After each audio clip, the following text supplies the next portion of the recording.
আসসালামু আলাইকুম প্রিয় দর্শক, বৈদেশিক কর্মসংস্থান ভ্রমণ ও ভিসার তথ্য কেন্দ্র চ্যানেলটিতে আপনাদের সবাইকে অনেক অনেক শুভেচ্ছা। আজকের ভিডিওটি আপনারা টাইটেল দেখে বুঝতে পেরেছেন, ইতালি নিয়ে।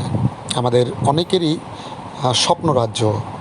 অনেকেই কিন্তু ইউরোপের এই ইতালি যে দেশটি আছে এই দেশটিতে কিন্তু আসার জন্য একেবারেই প্রাণপণ চেষ্টা করে যাচ্ছেন। ইতালিতে বর্তমান যে পরিস্থিতি এবং ইতালিতে ভিসা রিলেটেড যে বিষয়গুলো আছে, সামনে কিভাবে ভিসা হবে এবং এবং যারা ইতিমধ্যে গিয়েছেন বৈধ পথে কিংবা অবৈধ পথে, তাদের বিষয়ে আজকের এই আলোচনাটি। আজকে আমি অনেক ভাইয়ের প্রশ্নের উত্তর দিব। অনেকে আমাকে ইতালি সম্পর্কে আসলে ভিডিও করতে বলেছেন, তাই আমি ইতালি সম্পর্কে ভিডিওটি করেছি, আজকে চেষ্টা করেছি। এবং ইতালিতে অবস্থিত আমাদের একজন প্রতিনিধি, তার কাছ থেকে এই ভিডিও ফুটেজগুলো আমরা সংগ্রহ করেছি। আপনারা শেষ পর্যন্ত দেখবেন। ইতালির একটি শহরের অনেকগুলো লোকেশনের ভিডিও এখানে আছে, আপনারা সেটা দেখতে পারেন। শেষ পর্যন্ত ভিডিওটি দেখলে অনেকগুলো তথ্যের পাশাপাশি ইতালির কিছু বাস্তব চিত্র আপনাদের সামনে আমরা তুলে ধরতে পারবো। এই ইতালিতে প্যান্ডেমিকের সময়ে আমরা যারা অনেকেই কিন্তু আপনার অবৈধ পথে এসেছেন। তো যে আমার কাছে একটা নিউজ এসেছে, সেটা গত আপনার 17ই আগস্টের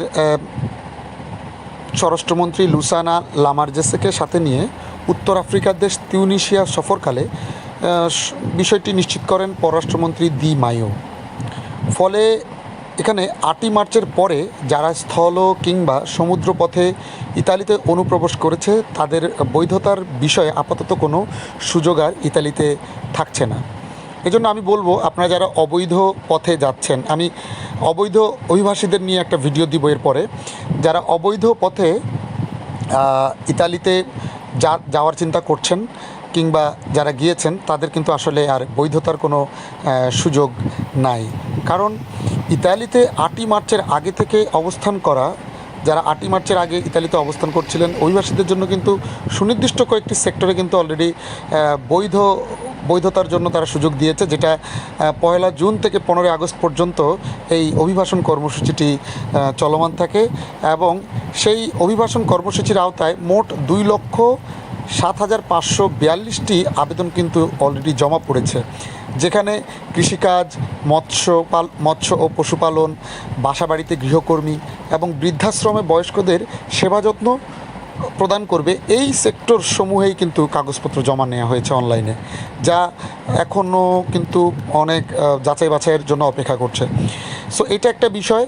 তারপরে যারা নির্ধারিত সময়ে কাগজপত্র জমা দিতে পারেনি, তাদের ব্যাপারে কিন্তু কোনো সরাসরি সিদ্ধান্ত না থাকলেও ভালো কিছু আশা করার সম্ভাবনা নেই, এই ধরনের একটা আমি নিউজ পেয়েছি, যেটা 8ই মার্চের পরে ইতালিতে অবৈধ অনুপ্রবেশ যারা করেছে তাদের পরিণতি আসলে এটাই হচ্ছে তাদের পরিণতি। এবং পররাষ্ট্রমন্ত্রী এবং স্বরাষ্ট্রমন্ত্রী, ইতালির পররাষ্ট্রমন্ত্রী এবং স্বরাষ্ট্রমন্ত্রী কিন্তু অলরেডি এই বিষয়টি জানান দিয়েছেন।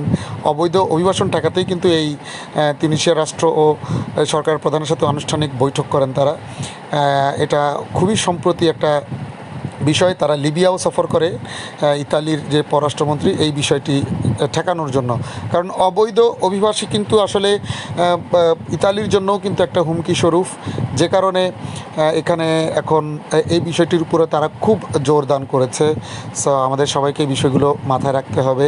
আর আমরা সবাই জানি ইতালির শহর রোমে কিন্তু যে আমরা প্যান্ডেমিক বিষয়ে একটু কথা বলি। রোমে প্যান্ডেমিকের যে বিষয়টা, কী পরিস্থিতি, কোভিড-19 পরিস্থিতি কিন্তু রোমে আপনারা জানেন, সবাই যেহেতু বৈশ্বিক সংবাদ সবার কাছেই থাকে, ইতালিতে কিন্তু ব্যাপক হারে কিন্তু এই করোনা ছড়িয়ে পড়েছিল, যেটা এখন একটু কন্ট্রোলে থাকলেও আবার কিন্তু এটা বেড়ে যাচ্ছে। আপনারা দেখতে পাচ্ছেন এই যে ভিডিওগুলোর মধ্যে, এই যে ভিডিওটি এতক্ষণ চললো, আপনারা এখানে দেখতে পেয়েছেন যে বাচ্চারা বাইরে খেলাধুলা করছে, প্লাস এই যে রাস্তাঘাটে কিন্তু খুবই কম সংখ্যক মানুষ। এই ভিডিওটি কিন্তু নেওয়া হয়েছে গত মঙ্গলবার। সো এই মঙ্গলবারের ভিডিওতে আমরা দেখতে পাচ্ছি যে একটা অফিস ডে, ওপেন ডে। এই ওপেন ডেতে এখানে তারা, আমার যে প্রতিনিধি আমাকে এটা দিয়েছেন, তিনি দীর্ঘদিন ধরে ইতালিতে আছেন এবং তিনি কিছু আশার বিষয় আমাদেরকে জানিয়েছেন, যে ভিসার বিষয়েও কিন্তু কিছু উনি পজিটিভ কিছু নিউজ দিয়েছেন আমাকে। সেটা আমি আপনাদেরকে ভিডিওর শেষ দিকে বা মাঝামাঝি সময়ে বলার চেষ্টা করব। তার আগে আমি বলছি যে দেখতে পাচ্ছেন যে এখানে একেবারেই লোকজন কম, একেবারেই এই রাস্তাগুলো অনেক বিজি থাকে, সেখানে কিন্তু বর্তমানে লোকজন অনেক কম। এবং সামনে যে শীত আসছে, এই শীতের কারণে কিন্তু অলরেডি করোনা কিন্তু আবার সেকেন্ড ফেজের যে করোনার একটা দাপট, সেটা শুরু হবে বলে যেটা আশা করছে, অলরেডি সেটা শুরু হয়ে গেছে অনেকটা।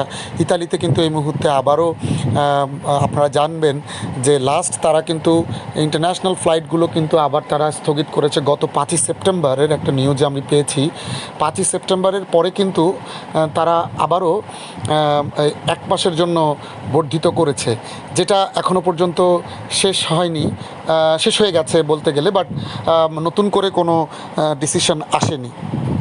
তো এটা হচ্ছে করোনার বর্তমান অবস্থান। পাশাপাশি আমাদের যে আমি আরেকটা নিউজ আপনাদেরকে জানাতে চাই, গত 17 জুলাইয়ের একটা আপডেট, সেটা হচ্ছে মোট আপনার আবেদন করেছে 1,12,328 জন, সেই 17 জুলাইয়ের একটা আপডেট। সেখানে বাংলাদেশি ডোমেস্টিক সেক্টরে কিন্তু প্রায় আপনার হলো 10,000 জন কৃষি শ্রমিকের জন্য কিন্তু সেক্টরে জমা দিয়েছে। তো এটা হচ্ছে যারা অলরেডি ওখানে গিয়েছেন বৈধ অবৈধ পথে, এটা কিন্তু সেই আমি একটু আগে যেটা বলেছি, সেই অবৈধ বিষয়টির উপরেই কিন্তু যারা অবৈধ অভিবাসী আছে তাদের জন্য কিন্তু এটা প্রযোজ্য। এবং রাস্তাঘাটে মানুষজন কম, গাড়ি ঘোড়া কম। আসলে এটা আমাদের বাংলাদেশে আমরা বুঝতে পারছি না যে এই মুহূর্তে যে করোনার দাপটটা আমরা বাংলাদেশে টের পাচ্ছি না, কিন্তু ইটালির মতো জায়গায় কিন্তু সেটা কিন্তু অলরেডি বুঝতে পারছেন। যে এটা আপনারা শহরের ছবিগুলো দেখলে বুঝতে পারছেন। দেখেন কি সুন্দর রাস্তায় এখানে ফল ধরে আছে গাছের মধ্যে, দেখতে পাচ্ছেন। সো ইটালির এই ভিডিওটির জন্য আমি ইকরামুল ভাইকে অনেক ধন্যবাদ জানাবো। ইকরামুল ভাই আমাকে এটা সহযোগিতা করেছেন। তিনি দীর্ঘদিন ধরে ইটালিতে আছেন এবং তিনি ইটালির যথেষ্ট ইনফরমেশন তিনি রাখেন, এবং তিনি আমাদেরকে সবসময় এই ইটালি সম্পর্কে ভিডিও দিয়ে এবং তথ্য দিয়ে সবসময় আমাদেরকে সহযোগিতা করবেন। এই জন্য আমি ওনাকে ধন্যবাদ জ্ঞাপন করছি। আপনারা যদি কেউ ওনার সাথে কথা বলতে চান সরাসরি, তাহলে সেটাও আপনারা ওনার সাথে কথা বলতে পারবেন। আমি আপনাদেরকে প্রয়োজনে আপনারা যদি আমার সাথে যোগাযোগ করেন, আপনাদেরকে ওনার যোগাযোগের নাম্বারটি আমি আপনাদেরকে দিয়ে দিব। আপনারা ওনার কাছ থেকে বিভিন্ন তথ্য পেতে পারেন। আমার এই ভিডিওটি কিন্তু কারো কাছ থেকে ইটালির ফাইল কিংবা ব্যবসা নেওয়ার জন্য নয়, এইটা টোটালি একটা তথ্য আপনাদেরকে দেওয়া। আর আমার একটা করজোর অনুরোধ থাকবে আপনাদের কাছে, আপনারা অবৈধ পথে আসলে যাবার চেষ্টা করবেন না। বৈধ পথে যাবারও কিন্তু অনেক উপায় আছে, কিন্তু সেক্ষেত্রে সময় বেশি লাগতে পারে, সেক্ষেত্রে আপনাদের একটু কষ্ট করতে হতে পারে, একবারে হয়তোবা হবে না, হয়তোবা 2 বার লেগে যেতে পারে। কিন্তু সেই জন্য আপনারা একেবারে আশাহত না হয়ে এই ধরনের কোনো ডিসিশন নেবেন না, যেটা দিয়ে জীবনের হুমকি, যেখানে আপনার জীবনের রিস্ক নিয়ে আপনি এভাবে একটা বিপজ্জনক রাস্তা দিয়ে আপনারা সমুদ্র পথে কিংবা জঙ্গল পথে আপনারা আসলে ইতালিতে যাবেন না। এটা আসলে আমি সবসময় সবাইকে বলি, বৈধ অভিবাসনের জন্য আমি কাজ করছি, বৈধ অভিবাসন আমরা চাই। সো আমাদের সবাইকে এই বিষয়গুলো মাথায় রাখতে হবে। এবং আপনাদেরকে আরেকটা বিষয় আমি বলি, এই করোনার কারণে কিন্তু ইতালির বার্গামো শহরে কিন্তু সবচেয়ে বেশি ক্ষতিগ্রস্ত এবং নিহত হয়েছে, যেখানে এই ভাইরাসের কারণে অনেক মানুষ কিন্তু ক্ষতিগ্রস্ত হয়েছে। এবং সেই 19শে মার্চেও আমরা যেই খবরটি পেয়েছিলাম, তখনও কিন্তু মৃত্যুর সংখ্যা 475 জন হয়েছিল, এবং তাদের প্রতিদিন নতুন আক্রান্ত 4,000 থেকে 5,000 জন নতুন আক্রান্ত হচ্ছিল। ইতালিতে আজকে সেই যে রিকভারি হতে সময় লাগবে, সারা পৃথিবীতে এই প্যান্ডেমিক একটা রিসেশন তৈরি করবে।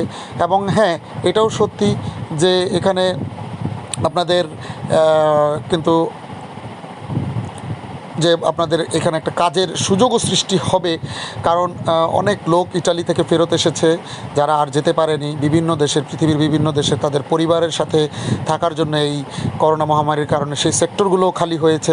বিভিন্ন কারণ আছে আসলে, একটা সুযোগ হবে বলে আমরা আশা করতে পারি, এবং এটা সারা পৃথিবীতেই কিন্তু হয়েছে। এবং অভিবাসন কিন্তু একটা প্রত্যেকটা দেশের ইমিগ্রেশনের সাথে যদি আপনারা এটা চিন্তা করেন এবং সেই দেশের পররাষ্ট্র নীতি কিংবা তাদের বাণিজ্য নীতির সাথে যদি আপনারা ক্রস চেক করেন, আপনারা দেখতে পাবেন যে প্রত্যেকটা দেশেই কিন্তু, পৃথিবীর সব দেশে কিন্তু আপনাদের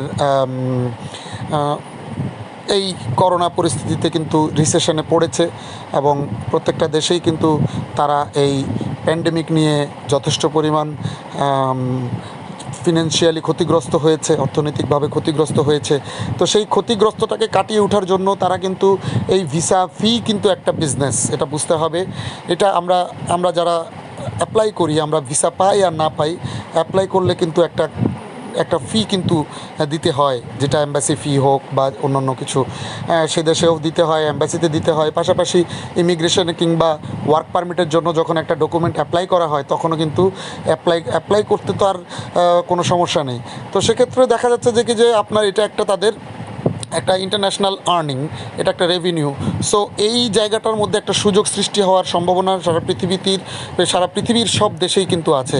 যেমনটি ইতালিতে আছে, তেমনটি এটা স্পেনে আছে, তেমনটি সেটা জার্মানিতেও আছে, থাকবে আশা করি আমরা। তেমনটি সেটা রোমানিয়াতে আছে, সেটা ক্রোয়েশিয়াতে আছে। সো এই সবগুলো দেশেই কিন্তু এই জিনিসগুলো আছে। আমি ভিডিওটি আসলে অনেক বড় হয়ে যায়, তাই আমি আমার পরের ভিডিওতে আমি বাকি তথ্যগুলো দিব, যেটা ইতালির পরবর্তীতে কিভাবে কি হতে পারে সেটা আমি পরের ভিডিওতে দিব। সেটা আমি পার্ট 2 করে নিয়ে, আমাদের পার্ট 2 ইতালি সম্পর্কের প্রতিবেদনটি আমি পার্ট 2 করে সেখানে আমি আমার এই ভিডিওটির বাকি অংশ আপনারা দেখতে পাবেন আশা করি। সো আপনারা পরবর্তী ভিডিওটি দেখার আমন্ত্রণ রইল। সবাই সুস্থ থাকবেন এই প্যান্ডেমিকের সময়ে, একটু ধৈর্য ধরবেন। আশা করি অবশ্যই ধৈর্যের ফলটি মিষ্টি হবে, এটাই আমরা সবাই মনে করি। সো আজকের জন্য এখানে বিদায় নিচ্ছি। ভালো থাকবেন সবাই, সুস্থ থাকবেন। চ্যানেলটি যারা সাবস্ক্রাইব করেননি এখনও, অবশ্যই সাবস্ক্রাইব করে নেবেন। আসসালামু আলাইকুম।